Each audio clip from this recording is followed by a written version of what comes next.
श्रीमान् वेङ्कटनाथार्यः कवितार्किककेसरी वेदान्ताचार्यवर्यो मे सन्निधत्तां सदा हृदि यस्य वाक्कृतिपर्यन्ता इतिराजसरस्वती तस्मै वेदान्तगुरवे भूयो भूयो नमो नमः।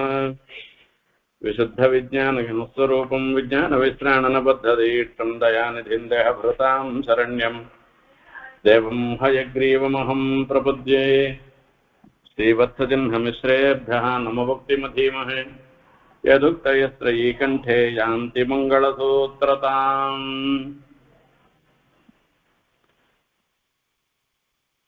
57வது श्लोकम्।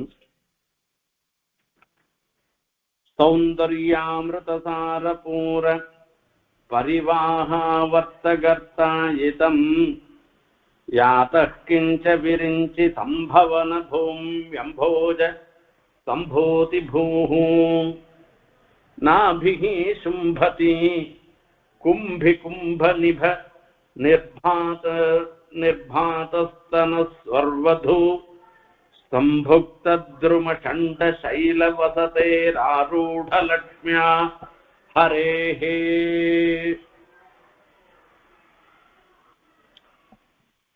அந்த சுந்தரபாகு அழகர் என்றெல்லாம் போற்றக்கூடிய எம்பெருமானுடைய திவ்யாவயவங்களை மங்களாசாசனம் பண்ணிட்டு வர அந்த எம்பெருமானுடைய திருவபிஷேகத்திலேருந்து ஆரம்பிச்சு அந்த திருமுக மண்டலம், திருக்கண்கள், நாசிக்க இப்படி எல்லாவற்றையும் சுவாமி மங்களாசாசனம் பண்ணிட்டு வந்தார். இதுல இதுக்கு முன்ன எம்பெருமானுடைய திருமார்ப மங்களாசாசனம் பண்ண அந்த திருமார்புக்கு ஏற்றத்தை சொல்லும் பொழுது லக்ஷ்மாஸ்பதம் கௌஸ்துப சம்ஸ்கிருதம் சேர்ந்த ஒரு சம்ஸ்காரம் ஏற்படுறது. அந்த பெருமாளுடைய திருமார்புக்கே ஒரு சம்ஸ்காரம் ஏற்படுறது. அந்த சம்ஸ்காரம் எதனால ஏற்படுறதுன்னாக்க விரீஹின் புரோட்சத்தின் புரோட்சணம் பண்றதுனால அதுக்கு ஒரு இந்த வெறும் நெல்லா இருந்ததுன்னா அதுக்கு பிரயோஜனம் இல்லை. அதை புரோட்சணம் பண்றதுனால அது யாகத்துக்கு விநியோகார்கமாக ஆறுது. அந்த யாகம் பண்ணுவதற்கு அதை உபயோகப்படுத்தக்கூடிய நிலையை அடைகிறதுன்னு அர்த்தம். அதுதான் சம்ஸ்காரம்னு சொல்றோம். இப்ப பிராமணால இருந்தாள்னாக்கா அவளுக்கு உபநயனம்ன்றது ஒரு சம்ஸ்காரம், கல்யாணம்ன்றது பெண்களுக்கு கல்யாணம்ன்றது ஒரு சம்ஸ்காரம். அந்த மாதிரி ஒவ்வொன்றும் சொல்ல போறோம். நப நிஷேகம் செய்மந்தம் ஒன்னு இதெல்லாம் சம்ஸ்காரம்னு சொல்றோம். அந்த பெரிய பிராட்டியாருடைய திருவடி படுறதே பெருமாளுடைய ஒரு திருமார்புக்கு ஒரு சம்ஸ்காரம் ஏற்பட்டதா. அந்த சம்ஸ்காரம் ஏற்பட்ட பிற்பாடுதான் அது ஒரு அழகுக்கு ஏற்படுறதாக இருக்கு. அந்த பெருமாளுடைய அந்த திருமார்புக்கு ஏற்றம் பெருமாள் பெரிய பிராட்டியாருடைய திருவடி சம்பந்த திருவடி சேர்ந்த தீபதன் ஞாச தன்யம்னு சொன்னது மாத்திரமில்ல, கௌஸ்துபம் ஸ்ரீவத்சம் எல்லாம் இருந்துருக்கிறது. இப்படி அந்த வனாதிரீஸ்வரனாக எழுந்தொள்ளி இருந்திருக்கிற திருமாலிருஞ்சோலை அழகருடைய திருமார்பு அத்தியுதமாக சேவை சாய்க்கிறதுன்னு இதுக்கு மின் ஸ்லோகத்துல மங்களாசாசனம் பண்ண. இந்த ஸ்லோகத்துல மங்களாசாசனம் பண்ற சௌந்தர்யாமிருத சாரபூர பரிவாஹாவர்த்தகர்த்தாயிதம் யாதஹ கிஞ்ச விரிஞ்சி சம்பவன भूम्यम्भोज सम्भूतिभूः नाभिः शुम्भति कुम्भिकुम्भनिभ निर्भातस्तनस्वर्वधू सम्भुक्तद्रुम षण्डशैलवसतेरारूढलक्ष्म्याः हरेः। கும்பி கும்பம் என்று சொல்ற ஒரு யானை, யானையினுடைய மத்தகம் இந்த தலை இருக்க, இந்த தலை மேல பார்த்தோம்னாக்க 2 குடத்தை கவுத்து வச்ச மாதிரி இருந்துட்டு இருக்குமா, அதுக்கு சமானமாக இருந்துருக்கு என்றது. நிர்பாதஸ்தன ஸ்வர்வது, ஸ்வர்வது என்று சொல்லும் பொழுது இந்த சொர்க்கலோகத்து பெண்மணிகள், சொர்க்கலோகத்துல இருக்கக்கூடிய பெண்மணிகள் ஊர்வசி, ரம்ப, மேனக போன்றவர்கள்லாம் அவளுக்கு ஒரு அழகே எப்படிப்பட்ட எதனால் அழகு ஏற்படுறதுன்னாக்க கும்பி கும்பஸ்தனம்னு சொல்லி அவளுடைய கொங்கைகளுடைய அழக சொல்லி சொல்ற. யானை தலைமையில இருக்கக்கூடிய கும்பங்கள் மாதிரி இருந்திருக்கிற கொங்கைகளை உடைய ஸ்வர்வது. அவளாலே சம்புக்த துருமஷண்ட சைல வசதேஹே என்பதார். அவளாலே சம்புக்த அனுபவிக்கப்பட்டது யாருன்னா துருமசைல ஷண்ட வசதேஹே, இந்த சோழமலையை இருப்பிடம் உடையவராக இருந்திருக்கிறவர்னு அர்த்தம். விண்ணவரும் மன்னவரும் விரும்பும் வெற்பு வெங்கட வெற்பன விளங்கும் வெற்புன்னு திருவேங்கட மலைய சுவாமி தேசிகன் மங்களாசாசனம் பண்ற. நித்தியசூரிகள்லாம் நித்தியம் பெருமாளை சேவிச்சுட்டு போயிட்டு இருக்காளாம். எத்ராரூடான்னு ஹம்ச சந்தேசத்துல சொல்லச்சு, இங்க கீழே இருக்கிற மனுஷாலாம் மலையில ஏறி போய் பெருமாளை சேவிக்கிறாளாம். மேல இருந்துருக்கிற சொர்க்காதிகள்ல சொர்க்கத்துல இருக்கிறவா, பிரம்மலோகத்துல இருந்துருக்கிறவா, இந்திரலோகத்துல இருந்துருக்கிறவா, அவ எல்லாரும் நித்தியசூரிகள் உட்பட, இவாளை தாண்டி சிவைகுண்டத்துல இருக்கிறவா உள்பட எல்லாரும் இறங்கி இந்த பெருமாளை சேவிக்கிறாளாம். அதே மாதிரிதான் இதுவும் தென் திருப்பதி, இதுவும் ரிஷபாத்ரின்னு தான் சொல்லி சொல்றோம்.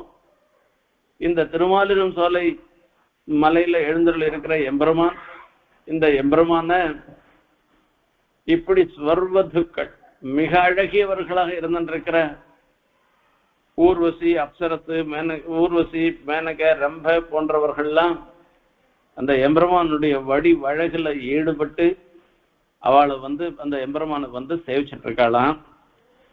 துருமசண்ட சைல வசதேஹே, இப்படி இந்த திருமாலிரும் சோலைய, அந்த சோலை மலை இருந்திருக்க இந்த மலைய தன்னுடைய இருப்பிடமாக கொண்ட எம்பெருமான் ஆரூட லக்ஷ்மியாக ஹரேஹே, அந்த ஏறு திருவுடையார்ன்ற திருநாமம் அந்த திருமாலிரும் சோலை அழகு இருக்குதான்.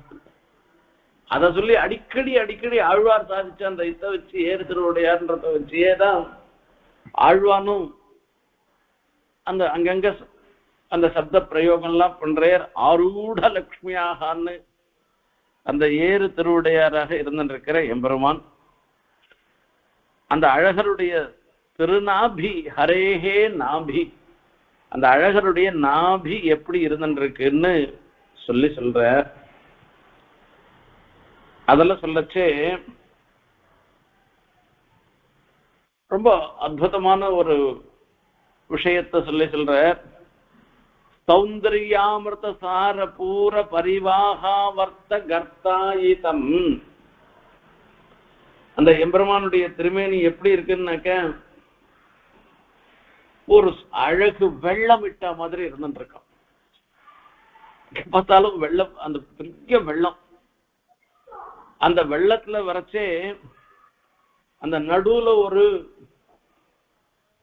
சுழல் வரும். அந்த சுழல் மாதிரியாக நாபி கமலம் இருக்குன்னு சொல்ற. ஆனா இந்த இடத்துல சொல்றதை காட்டிலும் வரதராஜ ஸ்தவத்துல தேவப்பெருமாளுடைய அந்த திருமேனியினுடைய சௌந்தரியத்தை ஒரு வெள்ளமாக அனுபவிக்கிற. அந்த வெள்ளம் எப்படிப்பட்ட வெள்ளம்ன்றத சொல்லச்சே ஒரு பெரிய நதி, சௌந்தர்யாமிருதம் இதேதான், இப்படியேதான் ஆரம்பிக்கிறது. அந்த சௌந்தரிய நதி ஆரம்பிக்கிற இடத்துல சின்னதா வரும். அந்த சின்னதா ஆரம்பிக்கிற மாதிரி அந்த திருமுடிண்ட வரைச்சே அந்த வெள்ளம் அந்த நதி ஆரம்பிக்கிற இடம் மாதிரி கொஞ்சமா போறது. அதுவே கொஞ்ச தூரம் அந்த மலையிலேருந்து கீழே வந்துடுத்துன்னு வச்சுக்கோங்க, சமவெளியில வந்துடுத்துனாக்கா அது விசாலமா போகும் பிரவாகம். அந்த விசாலமா போறதுதான் அந்த திருமுடி, திருமுக மண்டலம், இதெல்லாம் மலையிலேருந்து அந்த வெள்ளம் வர மாதிரி நதியினுடைய பிரவாகம் மாதிரி ஒரு சௌந்தர்ய ஒரு பிரவாகம். அது அந்த சௌந்தர்ய பிரவாகம் சமவெளியில போனோம்னாக்கா எப்படி விசாலமாக ஆறுதோ அந்த மாதிரி அந்த எம்பெருமானுடைய திருமார்புன்றது அகன்ற திருமார்பு. அதுல ஒரு அந்த சமவெளியில போச்சே பெரிய ஆர்ப்பாட்டம்லாம் இருக்காது, சாதாரணமா இருந்துட்டு இருக்கோம்.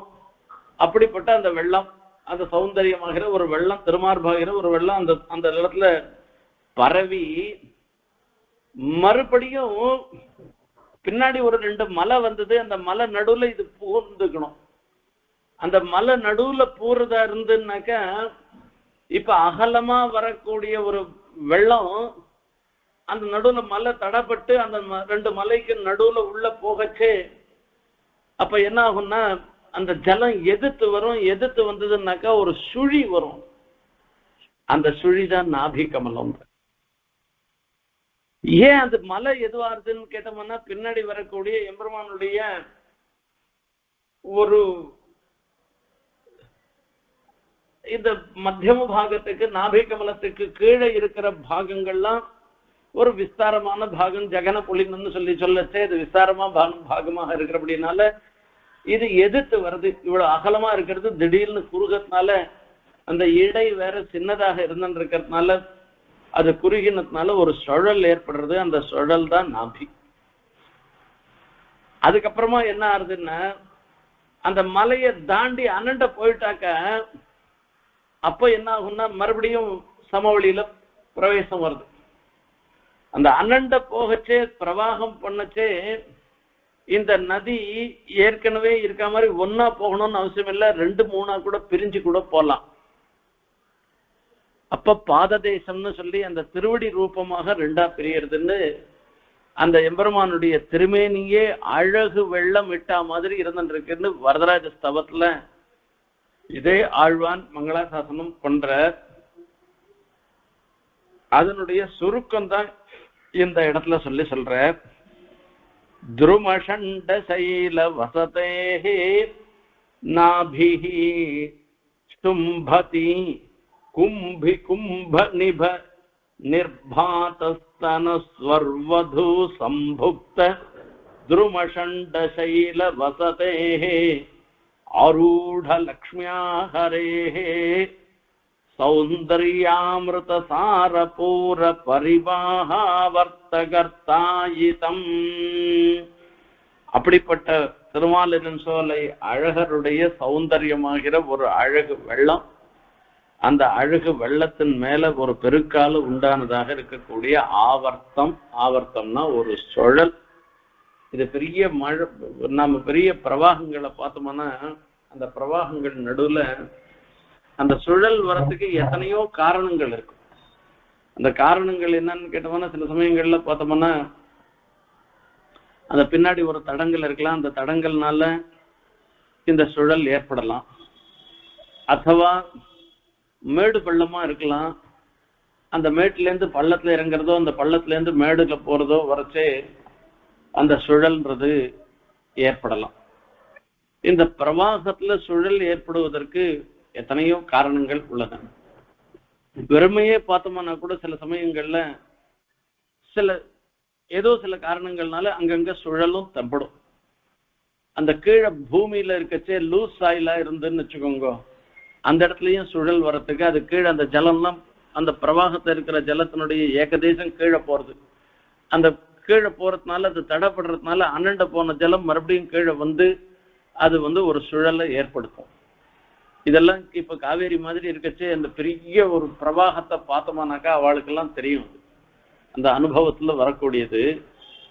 நான் சின்ன பையனா இருக்கச்சே இந்த வெண்ணாத்தங்கரையில இருப்பேன். இந்த ஆடி மாசம் இதெல்லாம் பிரவாகம் சம்பூர்ணமா போகும், 2 கரையிலையும் போகும். அது அப்பா சாயங்காலம் வரத்துக்கு நாழி ஆகும். அது வரைக்கும் காவேரி கரையில உட்காந்து ஸ்கூல்ல இருந்து 4 மணிக்கு 4:30 மணிக்கு நான் வந்துட்டேன்னாக்கா அந்த காவேரி கரையில உட்காந்துட்டு இதை வேடிக்கை பார்த்துட்டு இருப்பேன். நான் இந்த பிரவாகத்தை வேடிக்கை பார்த்துட்டு இருப்பேன். அதுல அதையே தெரியும் நமக்கு. இது பெருமாளுடைய சுந்தரபாகனுடைய அழகு வெள்ளம். இது பெரிய பிரவாகம். அந்த பிரவாகத்துல ஏற்படச்சே ஒரு சுழல் ஏற்படுறது. அமிர்தசார பூர அது மேல மேல பெருக்கிண்டு அந்த வெள்ளம் மேல மேல வந்ததுன்னாக்கா அதுல நடுவுல ஒரு சுழல் வந்துடுது. அந்த சுழலாக இருந்திருக்கிறது எது அப்படின்னா கர்த்தாயுதம், சுழல்களால் அமைந்த. அந்த சுழல் வர இடத்துல பார்த்தோம்னா அந்த பிரவாகத்திலேயே நடுவுல ஒரு பள்ளம் வரும். அதுல அதான் அந்த இடத்துல சுவாரஸ்யம். அந்த பக்கத்துல ஜலம் போயிட்டு இருக்கும், இன்னும் மேல போயிட்டு இருக்கும், இந்த பக்கம் போயிட்டு இருக்கும், இதுல ஒரு பள்ளம் வரும். அந்த மாதிரி ஒரு பள்ளத்தோட இருந்துருக்கான், சுழலோடையும் பள்ளத்தோடையும் இருந்துருக்கிறது தான் நாபி கமலம்ன்றது. கர்த்தாயிதம் யாத்தகா, இது ஒரு பெரிய விசேஷம். இந்த நாபிக்கு ஒரு விசேஷம். அதை ஆண்டாள் மங்களாசாசனம் பண்றார். அழகருடைய நாபி கமலத்தை சொல்ற. குழல் அழகர், அந்த அழகருடைய குழலுக்கு ஒரு அழகு இருக்கு. அந்த திருக்குழல் கற்ற அந்த திருமுடியில இருந்து நிற்கக்கூடிய இருக்கிறதுக்கெல்லாம் அந்த கேச பாசங்களுக்கு வாய் அழகர் என்றெல்லாம் சொல்லிட்டு கொப்பூழ் எழில் ஏழு கமலப்பூ அழகர் என்பதாக ஆண்டாள் மங்களாசாசனம் பண்ற. இந்த கொப்பூழ்னு சொல்றது அந்த நாபி கமலத்தை சொல்றது, அதுவும் ஒரு கமலம். அந்த அதுல உண்டாகி இருந்துருக்கிற ஒரு நாபியிலேருந்து உண்டா இருக்கக்கூடிய ஒரு கமலம், அந்த தாமர புஷ்பம், அது உண்டு அழகாக இருந்துருக்கிறவர்னு அர்த்தம். வந்து கிஞ்ச விரிஞ்சி சம்பவன பூமி, அது இன்னொரு விஷயம். யாத்த கிஞ்ச விரிஞ்ச சம்பவன பூமி அம்போஜ சம்பூதி பூஹு. பிரம்மா அவதாரம் பண்ணினது பெருமாளுடைய நாபி கமலத்துல. அந்த நாபி கமலம் அதனுடைய உற்பத்தி ஸ்தானமாக எது இருந்திருக்குன்னாக்க, அதாவது இந்த பிரம்மா அவதாரம் பண்ண ஒரு தாமர புஷ்பம், அந்த தாமர புஷ்பத்துக்கு உற்பத்தி ஸ்தானமாக இருந்திருக்கிறது அந்த அழகருடைய நாபி கமலம். நாபி தான். அதுதான் விரிஞ்ச சம்பவன பூமி அம்போஜ சம்போதி பூஹு. அந்த அம்போஜன் தாமர புஷ்பத்துக்கு உண்டாவதற்கு இடமாக இருந்திருக்கிற அந்த நாபி கமலம். அப்படிப்பட்ட நாபி சும்பதி இப்படி ஆச்சரியமாக சேவை சாய்க்கிறார். இந்த நாபி கமலம்ன்றது அத்தியுதமாக சேவை சாய்க்கிறதுன்னு சொல்லி சொல்ற. ஒய்ய உலகு படைக்க வேண்டி உந்தியில் தோற்றினாய் நான்முகனை. இந்த லோகம் மொத்தத்தையும் சிருஷ்டி பண்ணணும்னு பெருமாள் நினைக்கிறேன். அதுக்காக பிரம்மாவை முதல்ல சிருஷ்டி பண்றான். உந்தியில் தோற்றினாய், இந்த உந்தின்றது நாபி கமலம் நான் சொல்லி சிருஷ்டி பண்ணார் என்று சொன்னார். அதே மாதிரி தேவும் எப்பொருளும் படைக்க பூவில் நான்முகனை படைத்த தேவன். பூவில் நான்முகனை, பூன்றது இருக்க அம்போஜம், அந்த தாமர புஷ்பம். அந்த தாமர புஷ்பத்துக்கு சம்பூதி பூமிகி, அந்த தாமர புஷ்பம் உண்டாவதற்கு உண்டான இடமாக இருக்கிறது சம்பூதி பூமியாக இருக்கக்கூடிய நாபி கமலம்ன்றது சொல்ற. அப்படிப்பட்ட எம்பெருமானுடைய நாபி இது சாதாரணமான நாபி இல்லை. ஆகையால இங்க இருக்கக்கூடிய சோழ மலையில இருக்கக்கூடிய சுனைகள்லாம் ஏற்கனவே ஆரம்பத்திலேயே சொன்ன தேவதைகள் அப்சரசுக்கள்லாம் வந்து அந்த திருமாலிரும் சோலையில மலையில இருக்கக்கூடிய சுனைகள்ல வந்து தீர்த்தா மாடிட்டு அங்க இருக்கிற எம்பெருமானையும் சேவிச்சுட்டு போறான்னு சொல்லி சொன்னவன. அப்போ அந்த ஏறு திருவிடையாராக எழுந்துள்ள இருக்கிற எம்பெருமான், அந்த எம்பெருமானுடைய நாபி கமலம்ன்றது அந்த அழகு வெள்ளத்தினுடைய ஒரு சுழி போல இருந்துருக்குன்னு சொல்லி சொல்ற. இந்த அழகு வெள்ளம்ன்றது பெருமாளுடைய திருமேனிக்கு பல இடங்கள்ல சொல்லி சொல்ற. ஸ்ரீரங்கத்துல திருமணத்தூண்னு சொல்லி சொல்லுவா. அந்த திருமணத்தூண் கணக்கு இல்லாத இருந்துன்னு வச்சுக்கோங்களேன், பெருமாள் நன்னா சேவை. பிரம்மாண்டமா அந்த கர்ப்பகிரகத்துக்கு முன்ன 2 பெரிய தூணு. அந்த தூணுக்கு திருமணத்தூண்னு பேர். அந்த தூணை தாண்டி போனாதான் பெருமாள் முழுசா சேவை. அந்த தூணுக்கு இரண்ட வந்தோம்னாக்க அந்த பெருமாளுடைய நாபி சேவையாகலாம். இந்த பக்கத்துல இருந்து பார்த்தோம்னாக்க அந்த திரும்பி வந்த திருமுக மண்டலம் மாத்திரம் சேவையாகும், அந்த கண்கள் மாத்திரம் சேவையாகும், அந்த கண் மலர் சமர்ப்பிச்சுருக்கிறதுனால சேவையாகும். அந்த ரங்கநாதன்ல முழுசா சேவிக்க முடியாது. அந்த திருமண தூண் இருக்கிறதுக்கே காரணம் என்னன்னு கேட்ட, ஆழ்வார்கள்லாம் ரங்கநாதனம் மங்களாசாசனம் பண்றாளாம். அந்த ரங்கநாதனுடைய அழகு வெள்ளத்துல அடிச்சுண்டு போகாத இருக்கிறதுக்காக மனத்தூணே பற்றி நின்றுன்னு சொல்லி அந்த திருமணத்தூணை பற்றி அதை ஒரு ஒரு பிடிப்பா பிடிச்சுண்டு நின்று அந்த ரங்கநாதனுடைய திவ்யமங்கல விக்கிரகத்தை மங்களாசாசனம் பண்றார் சொல்ற. அகையால எம்பெருமானுடைய சௌந்தரியம்ன்றது ஒரு அழகு வெள்ளமிட்டு ஓடுவதுன்றது கவிகளாலேயும் மகான்களாலேயும் சொல்லப்பட்ட ஒரு விஷயம். அந்த ரீதியில இங்கேயும் அழகருடைய ஒரு அழகு வெள்ளமே அந்த வெள்ளத்தின் இடையில ஒரு சுழி ஏற்படுறது. அந்த சுழியாக நாபி கமலம் திகழ்கிறதுன்னு மங்களாசாசனம் பண்றார் இந்த ஸ்லோகத்துல ஆழ்வான்.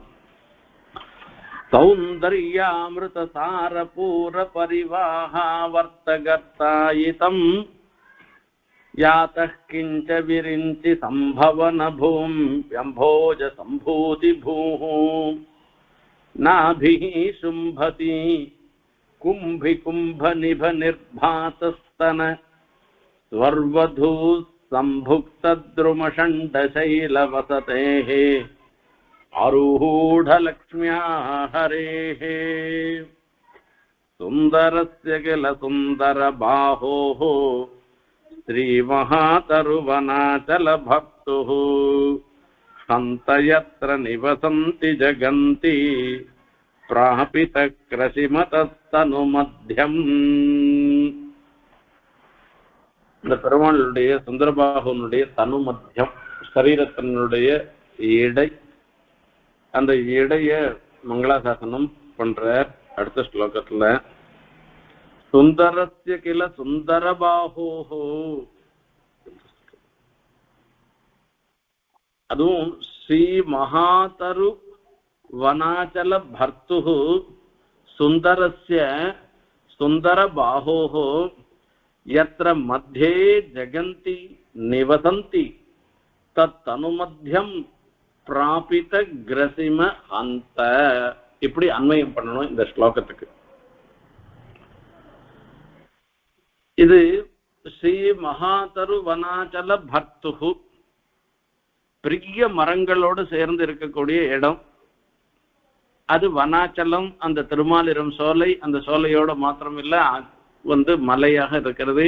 அந்த திருமாலிரும் சோலை மலையரச பர்த்து சுந்தர பாஹோஹோ, அழகிய திருத்தோள்களை உடையவராக இருந்திருக்கிற சுந்தரஸ்ய அழகருடைய யத்ர நிவசந்தி, யத்ர அந்த அழகருடைய யத்ர மத்தியே ஜெகந்தி, யத்ர எந்த இடையில திருவயிற்றில ஜெகந்தி இந்த எல்லா லோகங்களும் இருக்கின்றன.